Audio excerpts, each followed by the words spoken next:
We've lost some sports legends and plane crashes over the decades. And first off, although it was a helicopter crash, I want to mention Kobe Bryant off the top.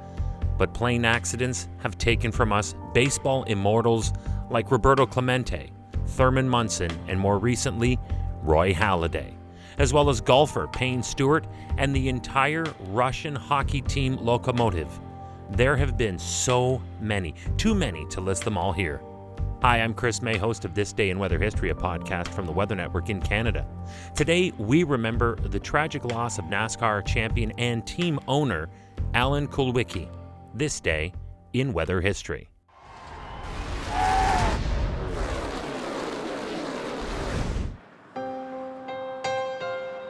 It's been an unbelievable shock. I mean, this is the second day now after it's happened.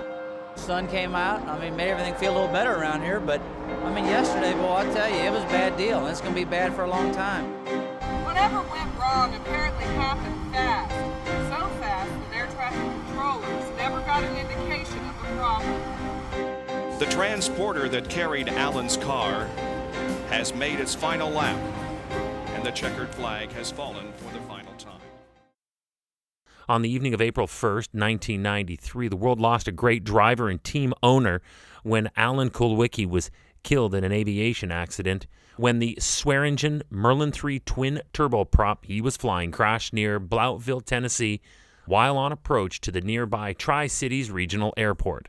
3 days from today, this day in weather history, was the April 4th running of the 1993 Food City 500. Kulwicki was on his way to the Speedway from a promotional appearance in Knoxville, Tennessee. And then this is where it goes from sad beyond belief to stupid beyond belief. The investigation into the case of the accident that took place later revealed it was human error. Guess why? Ice on the wings. Apparently, it was determined that the pilot failed to operate the engine inlet anti-ice system properly. And with that, I have now covered 3 tragedies from plane crashes that could have been avoided if only the de-icing would have been taken seriously. Now, I've got a lot more on this, but first, remember that this day in weather history can be enjoyed a number of ways. Right now, you are listening to the full version of today's story on your favorite podcast provider, but there is also the daily podcast video short. They are shot right here in my podcast recording studio, so you get that perspective, and oftentimes they will include visuals from that day's event from when it happened in weather history. So after listening to the full story, go check out the podcast video short on television or online anytime at theweathernetwork.com/weather history. All right now, what happened? Visibility was poor, and that is just the start of it. The thing is, the pilot received 2 weather briefings during the course of that day's pre-flight routine. In those sessions, ATC, or air traffic control, pointed to a low-pressure system at the lower levels of atmosphere that was packing moisture.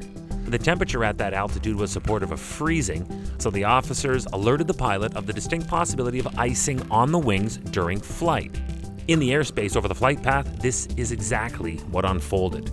The observation station in Nashville, Tennessee was the closest site to the Tri-City Airport, and it was reporting a freezing level of less than 1,200 meters or around 4,000 feet. Furthermore, the cloud base climbed from 1,200 meters to higher than 5,000 meters. There was definitely some turbulence in there with updraft in this towering cloud deck. The ice formed and froze, but the pilot failed to compensate and the plane crashed, killing everyone on board. Alan Dennis Kulwicki, who was also known by his peers as Special K and Polish Prince, was not just the driver, he was also the team owner. Kulwicki won at the 1992 Winston Cup Championship, and the headlines the next day was all about how that was the closest margin of victory in NASCAR history. Since all of that, he's gone on to be inducted into numerous racing halls of fame, along with being recognized as one of NASCAR's all-time 50 greatest drivers. Lost too soon, this day in weather history. As long as racing continues and as long as men seek and find the American dream, we will always remember Alan Kulwicki. Hey, do you like the podcast? We'd love to hear from you. If you have an idea, go right now to wherever you're listening to me and rate us if you would, please. It's on a 5-star system, and we would love as many stars as you can afford.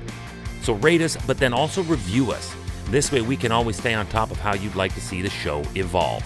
Then remember to subscribe to this podcast. Click the subscribe or follow button right there on the very same podcast homepage you're listening on. You'll be immediately reminded that the next day is ready to listen to, and you also have access to every episode in the archives. It dates back to June 1st of 2020, so there is a lot that we got to get caught up on. Tomorrow is April 2nd, and with spring in the air, we turn our attention back again to the terrible tornado. Our story will look back to the year 1957, when ironically enough, the top song on the Billboard Top 50 that year was Elvis Presley's All Shook Up. Are you catching the parallel? Because that's what befell the people of Dallas, Texas in the throes of a powerful tornado. On this day in weather history with me, your host, Chris May.